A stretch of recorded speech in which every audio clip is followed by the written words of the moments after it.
Elazığ Karakuş'undan geliyorum. Adım Mehmet Aytekin. Kardeşim için buradayım. 2015 yılından beri kendisinden haber alamıyoruz. Yani onu bekliyoruz, yani dönmesini bekliyoruz. Halen dönmesini ve aramasını bekliyoruz. Bir an önce bize ulaşmasını istiyoruz.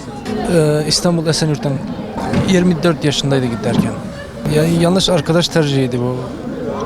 Çevresinde yani HDP gerçekten yönelik insanlarla beraber olduğundan dolayı, yani çünkü daha önce HDP'nin bağlantısı hiç yoktu, yani bilmiyordu.